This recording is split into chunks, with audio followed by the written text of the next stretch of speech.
think capturing a venomous python is impossible. How about outsmarting a cunning leopard and a swarm of angry hornets, all before breakfast? Join us as we journey into the heart of West African lore to uncover the mind-bending strategies Anansi used to trick the mighty Sky God, Nyame, and become the undisputed master of all stories. You won't believe how he did it. Hit that subscribe button so I can prove to my family members that don't believe in my storytelling journey on YouTube that I can achieve whatever I want to achieve. Thank you for subscribing.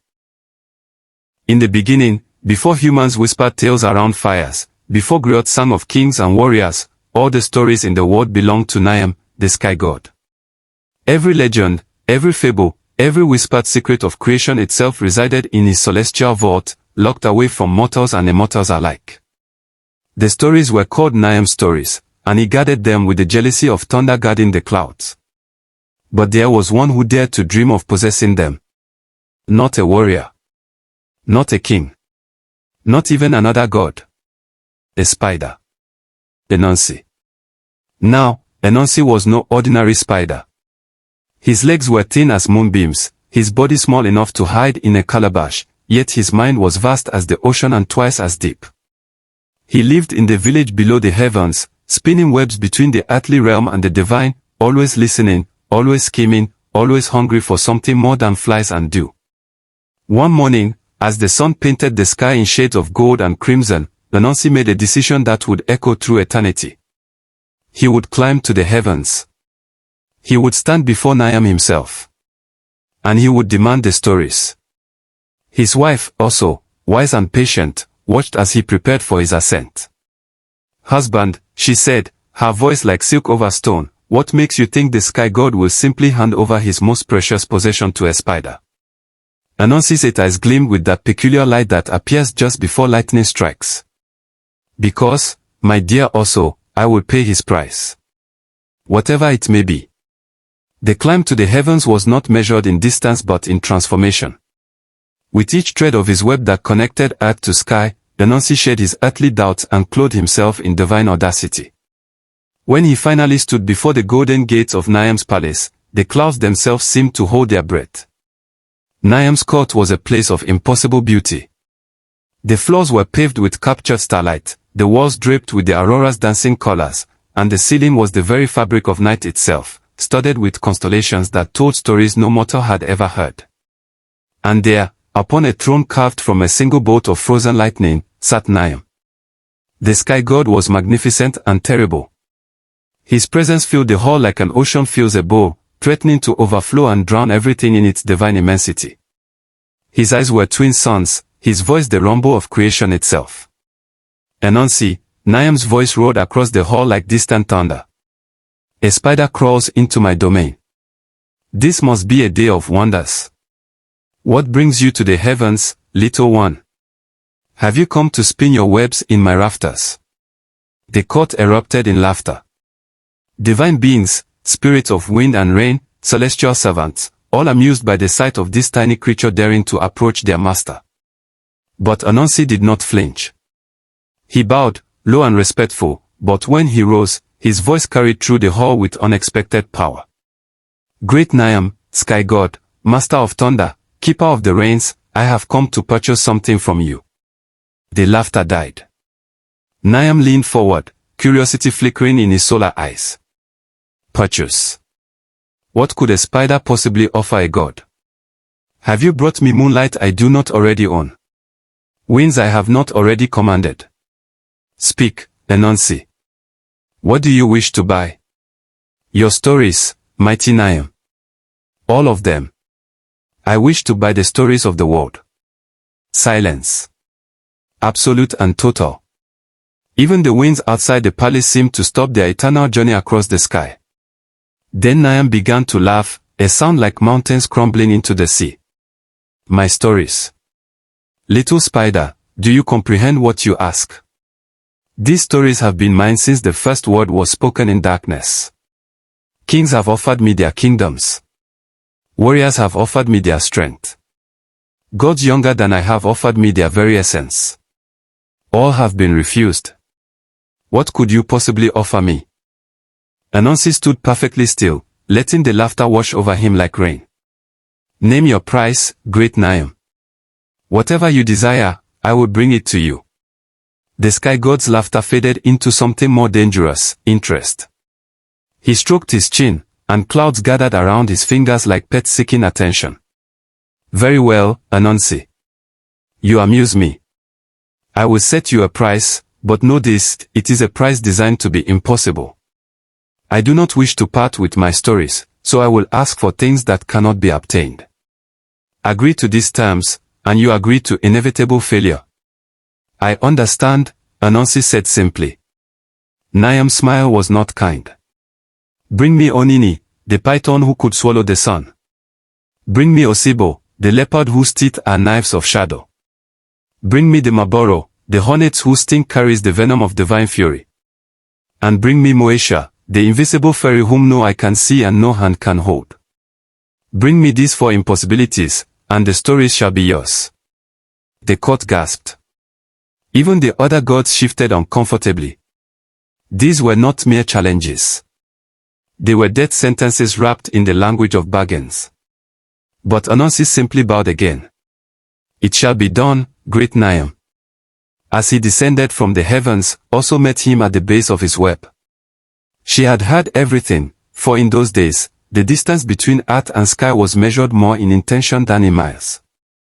Husband, he has asked you to embrace death 4 times over. Onini alone has crushed warriors in his coils. Osebo has turned hunters into memories. The Mmoboro have driven armies from the field. And Mmoatia. No one has ever even seen her to know if she truly exists. Anansi smiled, and in that smile was the seed of legend. Then I shall have to use what warriors and hunters and armies do not possess. And what is that? A mind that sees the web connecting all things. The first impossible task, Onini, the python. This creature was ancient when the world was young, a serpent so vast that when he stretched himself along the river, children on one bank could not see the far shore. His scales were harder than stone, his strength could crack mountains, and his hunger was bottomless. Anansi found him coiled in the shadows of the great sick cotton tree, digesting a meal of wild boar and possibility. The spider approached with a long bamboo pole and a coil of strong vine, talking to himself loudly enough for the python to hear. My wife is a fool, Anansi announced to the air. She insists that this bamboo pole is longer than Onini, the great python. But I know the truth. Onini is far longer. If only I could prove it to her. The python's head rose from his coils, eyes like polished amber focusing on the spider. What is this nonsense you speak, little spider? Oh, great Onini. Forgive me. I did not mean to disturb your rest. My wife and I were having a disagreement.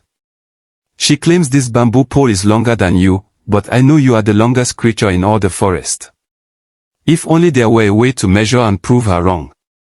Now, Onini was ancient and powerful, but he was also proud. The suggestion that anything could be longer than his magnificent length was an insult that burned hotter than the midday sun. Longer than me. Impossible. I am Onini. I stretch from the river to the mountain's base when I fully extend myself. Anansi's voice dripped with sympathy.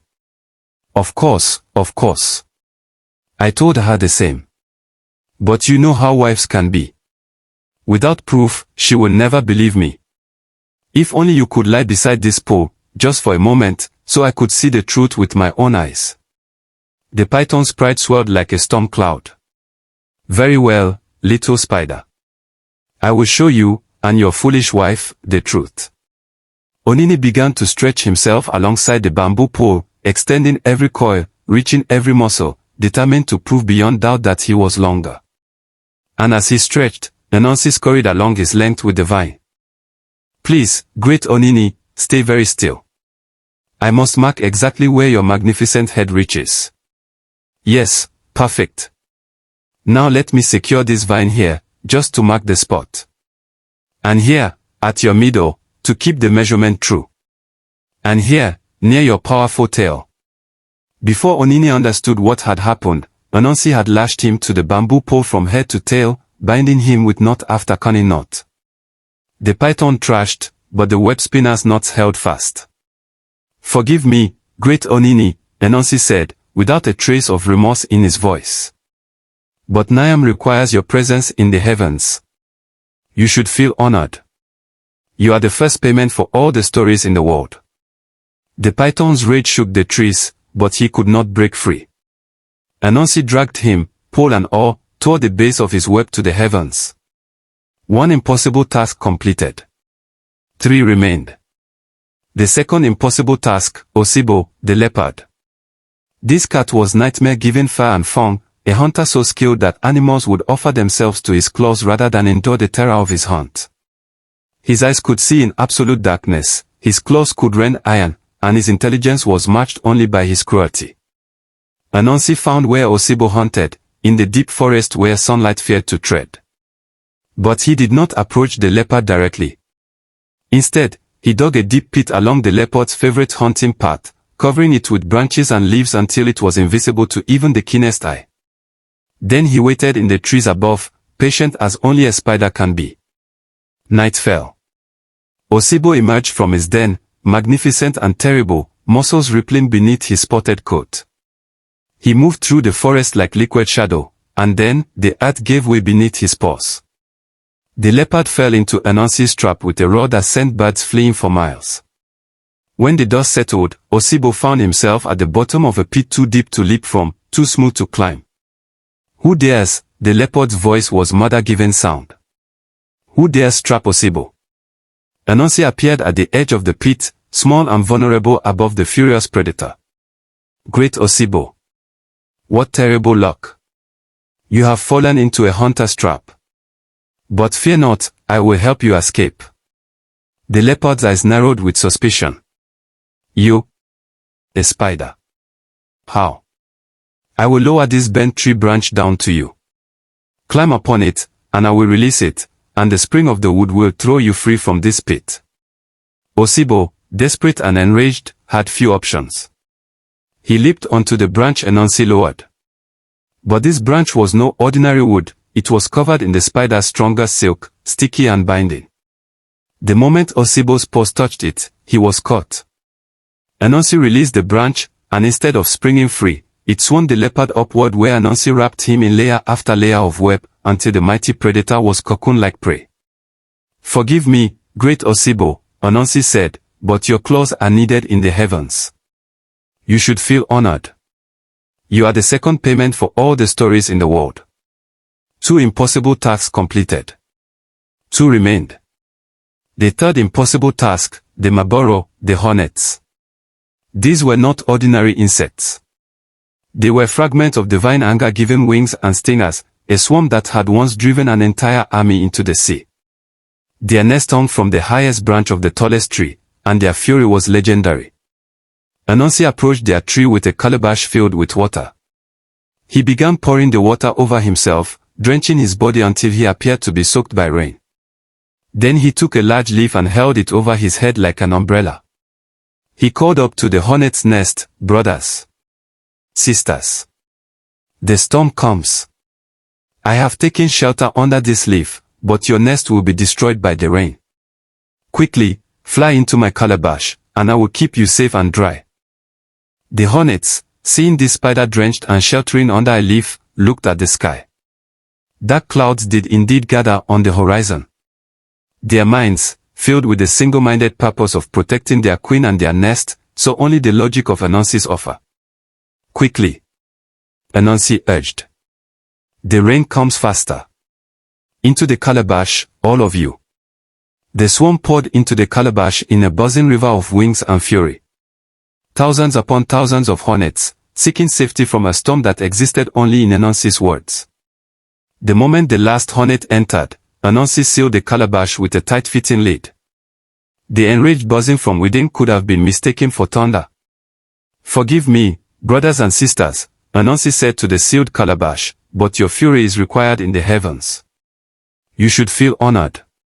You are the third payment for all the stories in the world. 3 impossible tasks completed. 1 remained, and it was the most impossible of all. The 4th impossible task, Mmoatia, the invisible fairy. How do you capture what you cannot see? How do you hold what has no form? How do you trap what exists in the space between perception and reality? Anansi returned to his wife, also, and together they devised a plan more subtle than spider silk. He carved a wooden door, beautiful and perfect, and covered it in sticky tree sap. He placed a bowl of mashed yams at the door's feet. Then he stationed the door near the part where the fairies were said to dance when mortals slept. That night, Mmoatia appeared. She was, and was not, visible. She shimmered like heat rising from stone, like the air above a flame. She saw the bowl of yams and approached. "Good evening," she said to the wooden door, her voice like wine through leaves. "What delicious yams you have." The door, of course, said nothing. Mmoatia tried again, her invisible form seeming to solidify slightly with indignation. "I said, good evening. It is polite to respond when greeted." Silence from the door. The fairy's anger grew. "How rude. If you do not respond, I shall slap your face." She reached out with her invisible hand and slapped the door's sap-covered cheek. Her hand stuck fast. "Release me at once," she demanded, pulling with her other hand. That too stuck to the sap. She kicked with her feet, struck with her forehead, until she was completely stuck to the wooden door, her invisible form outlined by the places where she contacted the sap. Anansi emerged from the shadows. "Greetings, Mmoatia. Forgive this deception, but your presence is required in the heavens. You should feel honored. You are the fourth and final payment for all the stories in the world." And so, Anansi returned to the heavens. He climbed his web with Onini the python bound to bamboo, with Osebo the leopard wrapped in silk, with the Mmoboro hornets sealed in their calabash, and with Mmoatia the fairy stuck to her wooden prison. The court of Nyame fell silent as the spider approached the throne, dragging behind him the four impossibilities. The sky god stared, his solar eyes wide with something mortals and immortals rarely saw, genuine surprise. He examined each captive, testing Onini's bonds, checking Osebo's webbing, listening to the hornet's fury, and seeing the outline of Mmoatia against the sap. Finally, Nyame spoke, and his voice carried a new tone, respect. "Anansi, son of web and wisdom. You have done what warriors could not. What kings dared not. What even gods did not attempt. You have paid my price." The sky god rose from his throne, and the heavens trembled. He gestured, and from the very air, a golden box materialized, ornate and ancient, drumming with the power of every story ever told and every tale yet to be spoken. These stories have been called Nyame stories since the dawn of words, the sky god said, his voice carrying to every corner of creation. But no longer. From this day forth, let them be called Anansi stories, for he alone proved worthy of their ownership. He placed the golden box in Anansi's 8 arms. The weight of it was not physical but profound, the weight of responsibility, of legacy, of infinite possibility. "But know this, clever spider," Nyame continued, his voice both warning and blessing. "With these stories comes a burden. They must be shared, not hoarded. They must grow, not stagnate. They must serve not just you, but all who hear them. Can you bear this responsibility?" Anansi looked at the golden box, feeling within it the pulse of every tale, every legend, every whispered secret of existence. He thought of his web, connecting earth to sky, truth to imagination, the mundane to the divine. "I can, great Nyame. And I will." And so Anansi descended from the heavens with the greatest treasure in all creation. He opened the golden box and released the stories into the world. They scattered like seeds on the wind, taking root in the minds of griots and grandmothers, of children and elders, of anyone who had ears to hear and imagination to believe. The stories multiplied and transformed, shaped by each tongue that told them, each heart that felt them. They became the inheritance of humanity, the invisible thread connecting every generation to the next, the proof that wisdom and cunning could triumph over strength and power. And at the center of every story, visible to those who knew how to look, was the pattern of a spider's web, reminding all who listened that the smallest creature, armed with intelligence and courage, could claim the treasures of heaven itself. Sometimes the greatest power lies not in strength, but in the courage to dream impossibly and the wisdom to turn obstacles into opportunities. Anansi's legacy lives on in every story we tell, reminding us that cunning, persistence, and clever thinking can overcome any challenge, no matter how impossible it seems. Don't forget to subscribe and hit the notification bell for more inspiring stories. See you next time.